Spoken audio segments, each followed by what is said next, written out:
Welcome to Fast Politics, Jennifer. Thank you for having me, Molly. I'm so excited to have you because we've known each other for maybe like 18 months. Does that sound right?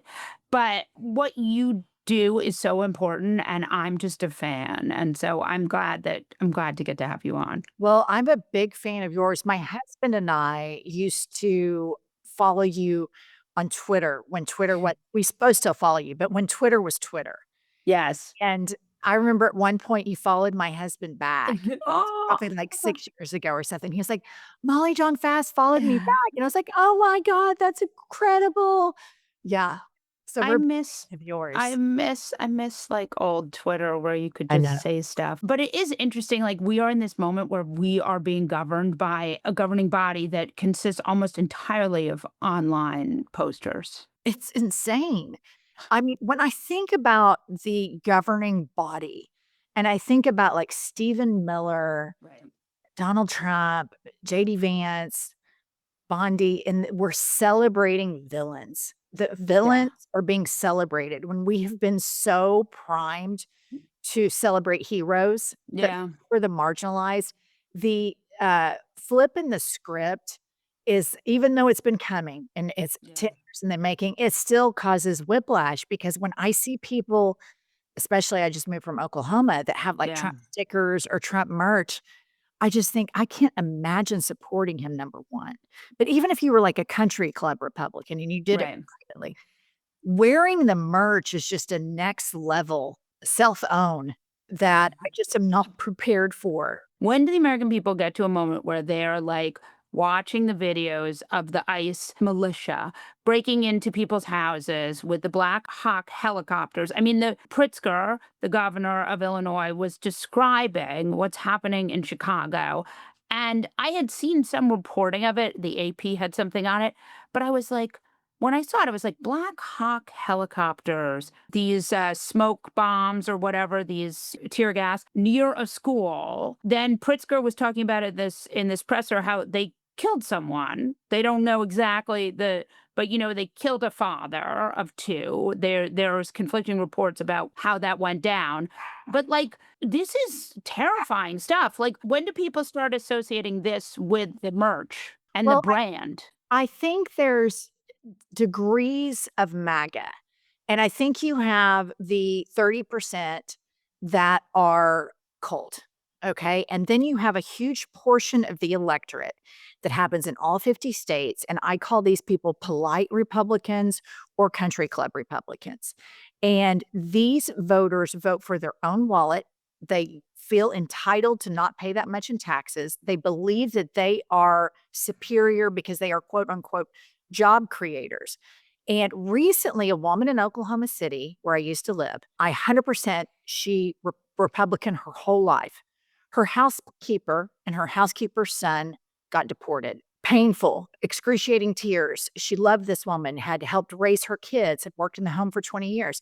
This Republican, lifelong Republican, sent me a text message that said, "Thank you for all the work you're doing to expose what they're doing to hardworking, honest immigrants."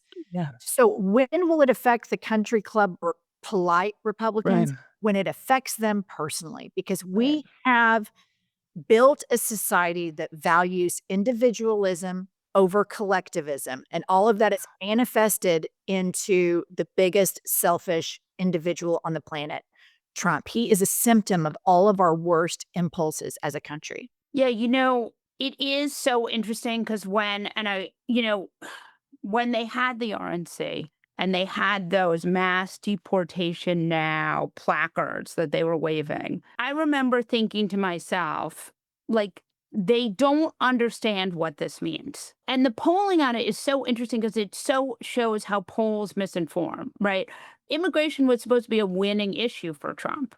That's why they went so hard on it. I mean, and I think what's interesting when you watch the admin right now is that they see they're underwater in immigration. So now they do crime because they feel that crime is still a little bit better, polls a little better than ripping apart families and sending them to countries they never lived in. Yeah, so I think that the crime thing works very well with, I would say, what I call suburban Republican voters who live in Yeah. gated communities, cookie cutter houses, and they've never fallen prey to crime in their entire lives. And the Republicans have done a very good job demonizing cities.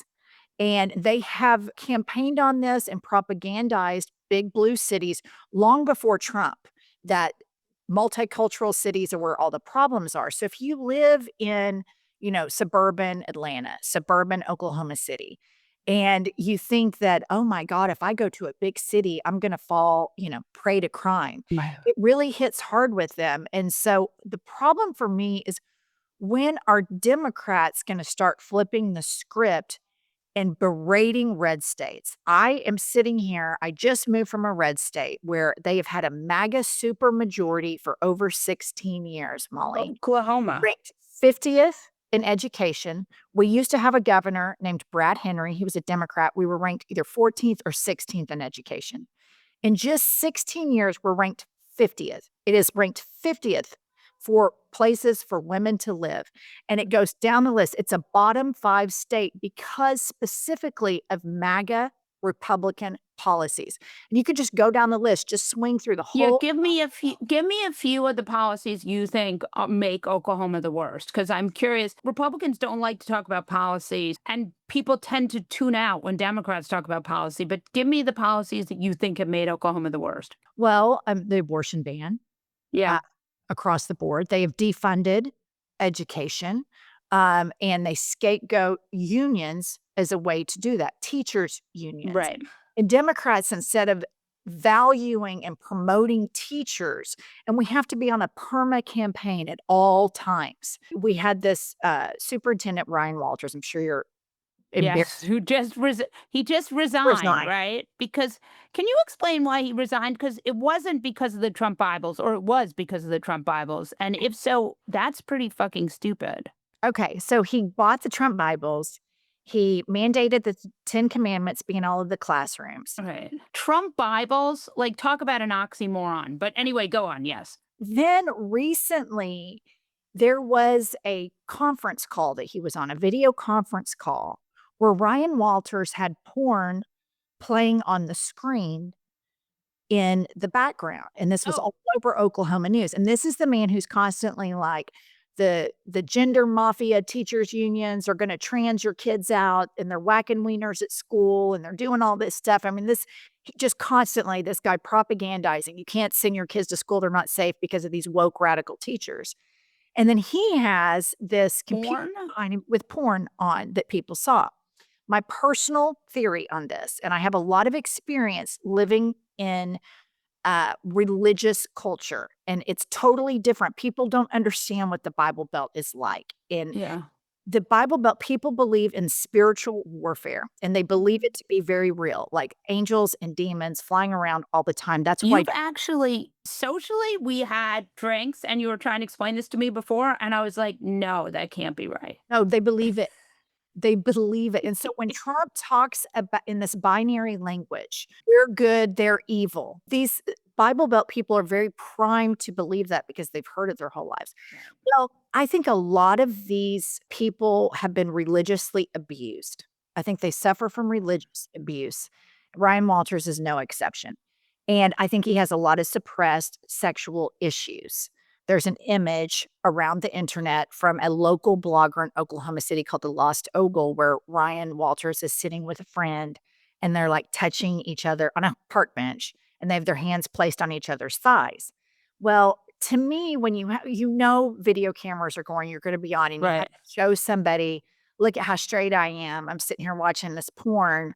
You're masking something. It's the whole symptom Well, of. it's also the whole thing is that you're like very religious. So any porn, straight or gay, seems, I mean, as the daughter of an erotic novelist, feels like not the vibe. I think the reason they all like Trump so much is because they all have secrets. At the end of the day, everybody likes to screw, Molly, whether you like to screw gay screw or straight screw or self screw. everybody likes to screw, right? Even Bible thumpers. And it's genetically How hard. am I the most Our repressed person in DNA. this conversation? Go on. Yes. Yeah. And so a lot of they have so much shame surrounding sex. Like, I remember my first boyfriend in high school. His name was Sean. His dad was a Southern Baptist preacher. Of course, we started screwing as high school seniors do.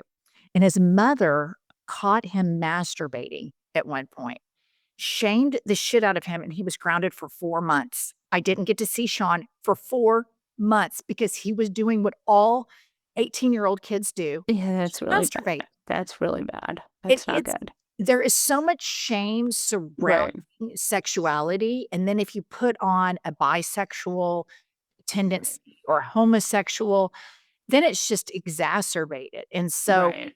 I think my thing with MAGA is it's a crazy Christian, repressed sexual urges, broken inner child issues, and these people are running the country. I think you probably saw AOC's clip yesterday talking about, like, that the villains are such dorks. Like, Yes. Yes. Yes. Yes. I mean, that is a good point. And that was an amazing video because then on Fox, you had what's her name showing Laura, what's her, Ingram. Yes, I Laura saw it. Ingram showing a video to Stephen Miller where AOC is talking about how he's 4'11. And you can see Stephen Miller getting more and more agitated. Yeah, I saw that this morning. And number one, my first takeaway was, of course, they're talking about this because they Right. can't talk about the fact that Moses Mike Johnson will not swear in the Housewoman from Arizona so that they can release the Epstein files. They're not going to talk about inflation. Of course, he's not going to talk about healthcare because he passed the largest cut to Medicaid in the history of this country. Right. And so, of course, they're talking about that. And Stephen Miller and all of the other people, they all have these really fragile egos. I mean, could you imagine, Molly, being a conservative and navigating a remote control for a television? You could run into Jimmy Kimmel. You could run into Stephen Colbert. You could run into a Cracker Barrel commercial. Right. You could run into a Bad Bunny. You could run into somebody that's Asian. Oh my God, everybody in this sitcom is Black. I mean, Yeah. can you imagine how fragile of an individual and what a titty baby you would have to be to navigate a remote control? It's just So unbelievable.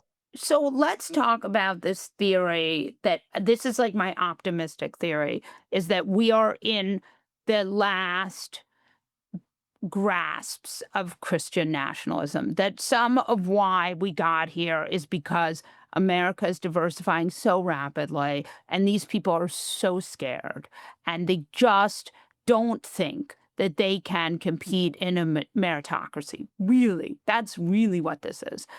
Do you think that's right? Or, I mean, I've grown up in a completely different world than you have. So I'm curious to know your take. Okay. The people that are Christian nationalists, they were raised and their culture is the following: church and being patriotic. That has Right. been browbeat into them. And so a part of evangelical Christianity, which encompasses a lot of different denominations, is the prosperity gospel. And people Right. believe it is their business that if somebody met you, if you were growing up in Oklahoma and you were a young Jewish girl, people's parents, your peers' parents would believe that it was their job to get all up in your business and make sure you were saved. I remember I was 12 years old. Some girls from my cheerleading squad said, "Jennifer, where do you go to church?" I said, "We don't go to church." And they said, "Have you ever been saved?" And I'm like, "From what?" "You ever accepted Jesus Christ as your Lord and personal Savior." And it went on and on and on. And still into my adulthood, there is this toxic busybody that, oh, we mind our own business about everything, but when it comes to saving people, we have to. But if you think about it, it's also the business model of Right. these churches to recruit people so they can expand. So you have Right. capitalism meets Christian nationalism meets Right. patriotism. And so they believe it is their biblical duty to make the country a Christian nationalist country. Sadly, Molly, I think that people in the Supreme Court believe that too. And they have Yeah. tried to support decades. And I was always sounding the alarm in Oklahoma when I would host a party for some poor Democrat that was running for governor or something. And I host a gajillion of them. They always fucking lost. It's a heartbreak hotel. Yeah. But I would always warn my friends, they're going to come after abortion. They want this Yeah. to be Christian nationalists. Think about all these nuts that we live around. And people think, oh, no, that's not going to happen. But they are very insane and very motivated and very ambitious. Yeah. It's so weird because you think about, like, sometimes you'll see what other countries think of us, and they are horrified, right? Like, we threw out all our scientists, we cut all of our scientific funding. We had Elon Musk, the richest man in the world, go in and cut cancer research for children. It's like a satire of things going wrong. Yes, and a lot of that, like, it doesn't surprise me. A lot of people, like, from your vantage point, were like, "How can Christians be this way?"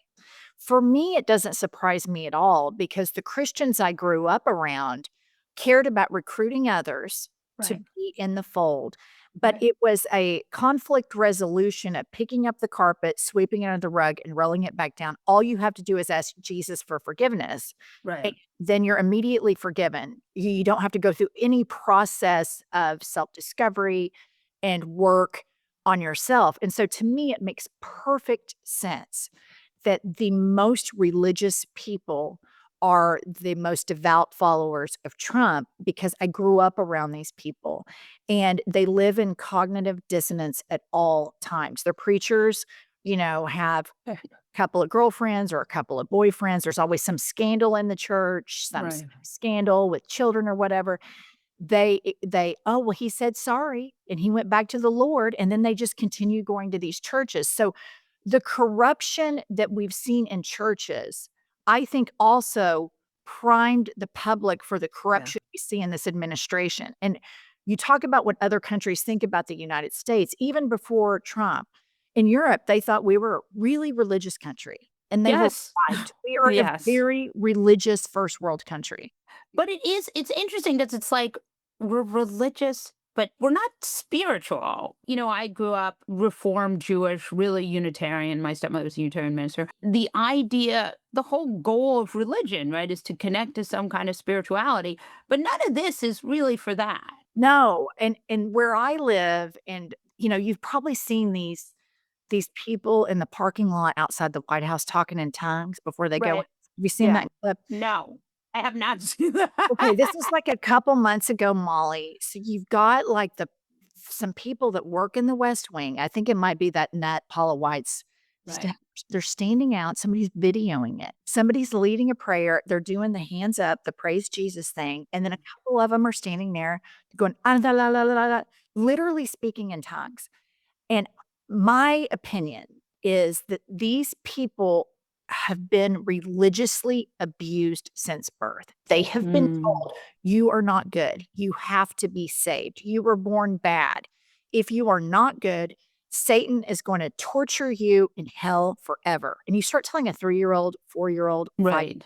It's traumatic. these people suffer from religious abuse. And so my thing is if we make it through this, we need to have like universal therapy for a lot Yeah. of really damaged people because we have a very damaged electorate. Yeah. I mean, among other things. Do you think Trumpism is it sort of a religion or is it part of the is it which comes first? The mega churches or I mean obviously the mega churches come first, but are they connected to each other or do they replace each other?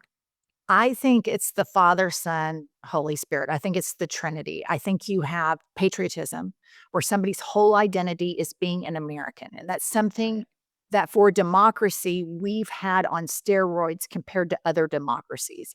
This forced patriotism that America puts on people, plus religion. And then now the third part of that is MAGA. And it fits, all of those things fit so well together because all of them remove what religion claims you have is Mhm. free will. But that's one of the big Mhm. lies of religion is that you have free will because they're forcing you. They're the thought police. Trump is the thought police. Stephen Miller, Yeah. thought police.